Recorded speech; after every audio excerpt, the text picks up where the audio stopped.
Hello everyone, DoubleCrossKing here. It's been a long time. Yeah, that's the T-Swift poster. She watched me while I sleep. Okay, let's go to town. Let's try and knock out who you got. I want to post this hopefully in time for Mickey to see before he does his final bid, because, you know, he name dropped me the other day. You know, good stuff. Says I could book ROH better than the team they got now. I take that as a good compliment. Thank you, Mickey. Finish off that water. Let's go to town. I'm not going to run down every single person on my roster. I tried to do that about a month ago. That did not go well. It went on for a long time. I think I'm just going to go ahead, keep it succinct. And I want to mention just sort of the major aspects of my promotion more than just the talent itself. So I'm going to post my entire roster, yep, the entire roster, down in the description box when I get this up. Yeah, I'm using my actual webcam software. Super. So what we got here? You're probably asking, Jake, what are your thoughts going into this? I posted this in a comment to one of the Who You Got Babies that Mickey did. My idea of this promotion, I've talked about this with some people. The type of show I've always really enjoyed, especially from promotions like Ring of Honor, are Chicago shows. I've always liked the type of shows they put on in Chicago, and that it's, in essence, it's you can go anywhere from really sort of the high class technical stuff, if you will. Definitely some high sports, you know, deal. But definitely with a grit, both a grit and in some cases hardcore. I want to get that range. I want to capture all sort of parts of that. I don't know if I don't think the promotion I have would ever delve too much into, say, a deathmatch style, but I would absolutely utilize hardcore. Because I think it works. There are times when you can use, you can use it a good amount before it gets too old or too overkill, and I want to try and be able to push that, while balancing out with a lot of sportsmanship, and also another element which I'll talk about in one division specifically, and also another element, yeah, was that. So that kind of affected the talent I chose in consideration of the matchups I wanted. I'm going to tell you right now, my talent roster is missing 5 guys that I wish, that I'm sad were not on there. And that's Jake the Snake Roberts, Terry Funk, the Road Warriors, and The Undertaker. The fact that I couldn't get those 5 guys on my roster makes me a sad panda, if you will. So, I mean, if you look, so just go ahead, look down, look at my roster. I'm just going to sort of glance at it. Let's look at my heavyweights. I have sort of 3 main monster guys. Big Van Vader, who'll probably be closer to the top than the other 2, who are Mike Awesome and Samoa Joe. I want to emphasize Joe being Joe a lot, because I think that would work, especially in my Chicago show. The guy can wrestle, but hell he can brawl, absolutely.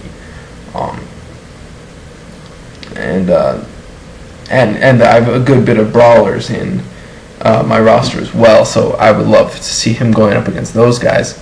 And Mike Awesome I actually have paired with Paul Heyman. As opposed to having a guy who just doesn't talk. I think Awesome can definitely be more of a, he's the guy who shouts all the angry things, but Heyman really builds him up, and almost in a way, part of it, I want Mike Awesome. Not only do I want Heyman to serve Mike Awesome, I kind of want Mike Awesome to serve Paul Heyman, in that there's a story alongside each other. Awesome trying to tear through everything with Heyman's help, and Heyman trying to make up for his past, almost saying like, I can succeed. My ideas can work. They can survive in the wrestling business, and this is my idea. This is the man I've always trusted. This is the man that will take me to the moon, but more importantly, he'll go to the moon because he's worth my time. He is worth my effort. And that would be a good story. And definitely between Samoa Joe, Mike Awesome, and Big Van Vader, I would save those opportunities to match them up with each other for select events. Those would be kind of big featured ones. You see, I got a bunch of guys. You got Shawn Michaels, Ric Flair, Macho Man, Randy Savage, Stone Cold. They will definitely be stars. Probably those four guys, and probably Big Van Vader will be a bit closer to the top than, say, the rest of the guys here. Two guys I'm going to be building up to the top are going to be Chris Hero and Eddie Kingston. I absolutely want those two together to just keep the heat going. This is the cross-promotional feud to end all feuds when it comes to the 21st century.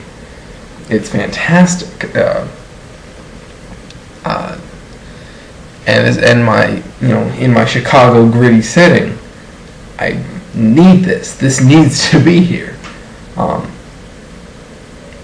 There's both the feud I can have with them just sort of on the base level of what they do, but then I also want to be building them concurrently, or parallel, not concurrently, parallel, up to higher status. And both guys will kind of, when they beat guys, when they eventually beat or take to the limit guys like Savage and Flair and Austin, they're doing it in different ways. Hero's going to play more of my pretty boy, even more than, say, Shawn Michaels. And plus I have a junior heavyweight division full of pretty boys. That's a different deal. Hero's going to be definitely heel. And Kingston, the anti-hero, he's going to be Eddie Kingston. He's going to be doing his thing. Chris Hero's going to have a whole bunch of arrogance. Kingston's going to have a whole lot of anger. It's going to be a pride thing. It's going to be a almost an honor thing for Eddie Kingston. And the whole time he's going to see Hero as the antithesis of his own way. And God, who doesn't want that in their promotion? Shawn Michaels is a very interesting one. I'm actually going to take a sort of a post-comeback face Shawn Michaels. However, I'm going to have two people, Ravishing Rick Rude and Sonny, kind of pulling at him. Sonny, I don't know, not sure if I would, in some ways Sonny would kind of be a disputed point in that she could bring out the good in Shawn Michaels or the bad. Rick Rude would definitely want the bad in Shawn Michaels, the super arrogant, like what Vince tried to do to him in early 2006, bring back the sex, drugs, and rock and roll. And Sonny would kind of be a gray area. I think you could use her for both ways. Yeah, and she'd play a good role in that. All right, and finally, I have two big Japanese names: Toshiaki Kawada, Genichiro Tenryu. These are two men who I find in a similar vein, but there's a distinct difference. Toshiaki Kawada and Tenryu both are just ass kickers. They are Japanese ass kickers. They are All Japan. They are that. Yeah. But Tenryu, I want to build as much more the grumpy old man, essentially. I mean, Kawada and Tenryu are definitely grittier Japanese superstars as compared to your Masawas and Kobashis. They're definitely more coldness, more grit, Chicago to them. And that's, again, two people I would want to build parallel. Maybe not even build parallel. I would actually, I think, that would be a big deal for me to put them both at the top of whatever big show, super show I end up doing. The show that happens, it's a big deal to have finally the two Japanese stars facing off. And I think both guys could actually really relate well to the type of talent, type of American talent that I have in my heavyweight division. So, yeah, there's that. And that's pretty much the overview of my heavyweights. Let's talk junior heavyweights. Again, you can see right down there. Let's talk about Lance Storm. I want him to do kind of his 2000 WCW thing. And he will be nationalistic because you'll see. Yeah, I want him to do that. SUWA, he's not going to be as much about Japanese as he is about heelishness. Anyone who's ever seen SUWA, he was a wrestler in Toryumon and Dragon Gate, appeared in Noah a few times in 2005 and 2006, I believe. A real just king of the heels. Like, it's unreal what this guy can do heel-wise. It's fantastic. And I want to play that up with him. Doug Williams, I really liked what he was becoming in 2010. He'd be more heel, but there would be some likable things about him. I wanted to also bring sort of a British charm. Always enjoyable. Shocker, I really liked his stuff in 2005 TNA. He brings a Mexican charm, if you will. Pretty good in that way. Yeah. And then there's these other four guys. Jimmy Jacobs, Austin Aries, John Morrison, and AJ Styles. These are my pretty boys. These are, the sex symbols of my roster, essentially. Which is why I have ladies like Lacey and also Tracy Brooks. Lacey because, Jimmy Jacobs and Lacey is just a fantastic combination, as well as Aries. But I really like Tracy Brooks with having her interact with people like AJ Styles. I remember Mickey saying he would have run AJ Styles and Christy Hemme on screen. I think Tracy Brooks would be even better for that. Yeah, and I wouldn't necessarily run them as a couple on screen. I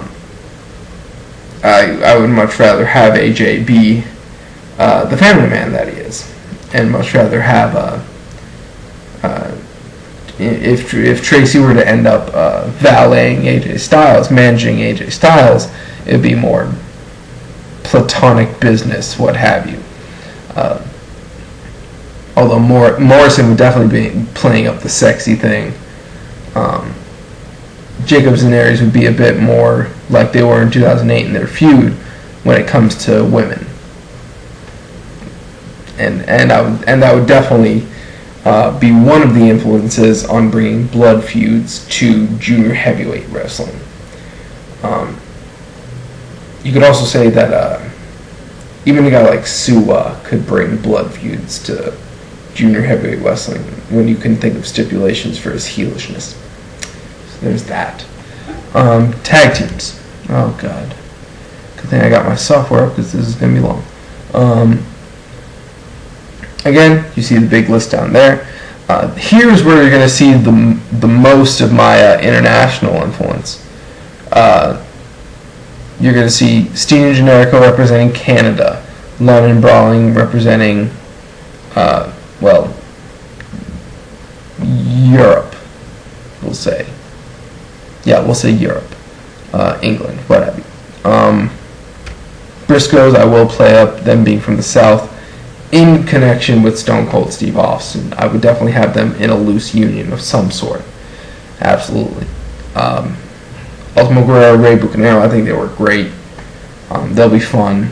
They'll work with Shocker. They'll be linked with Shocker, of course. Swiss Money Holding, for those who don't know, that's Claudio Castagnoli and Aries, who you may better know as the former tag team champions from the BDK in Chicago. And they would make up a Kings of Wrestling faction with Sweet and Sour Larry Sweeney and Chris Hero. Yeah. House of Truth. I've always liked the House of Truth concept. It brings in kind of I like cult. When it comes to factions, I like a cult. The idea of cult. Cult. I said more cult. But sort of the belief system, and you can play around the belief system. These guys would be playing around mainly with two guys.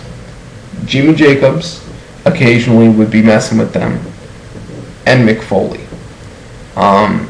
Here you can do any given combination of face-heel turns with Jimmy Jacobs and or Mick Foley joining the group, turning on each other, or even teaming up to take on House of Truth. And that's where he gets, that's another place to get Blood Feud going, definitely. Sort of a cross-divisional Blood Feud to kind of fill out the rest of the card when we're not talking title pictures. And it's important to think about, what's happening when you're not in the title picture. And it's a huge influence on me. I do think a lot of my thinking is outside of title pictures. And when you build up what's happening outside, what you can put in is almost endless. So yeah, fantastic. And the very first team that I have listed is Young Bucks. And there's probably a reason for that. There's something about them that just screams sort of star tag team. And I would want them to act like stars. I would want them to be the PWG heels that they were starting in 2010. Definitely. Yeah, just work that until there's no tomorrow. I would, I might interact them with a guy like Austin Aries to kind of build maybe sort of a Southern California type deal, even though Aries is from Wisconsin. You can have fun with that too. The last team on the list is KENTA and Davey Richards.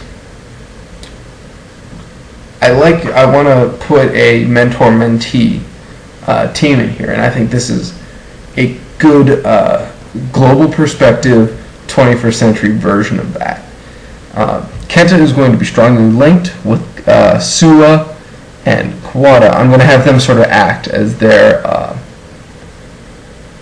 as the strict Japanese unit. Tenryu is much more on his own compared to Kawada, SUWA, and KENTA when it comes to sort of the Japanese nationalisticness.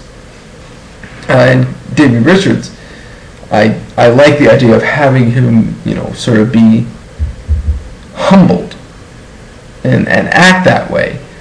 Humbled by KENTA. Whose phone is that?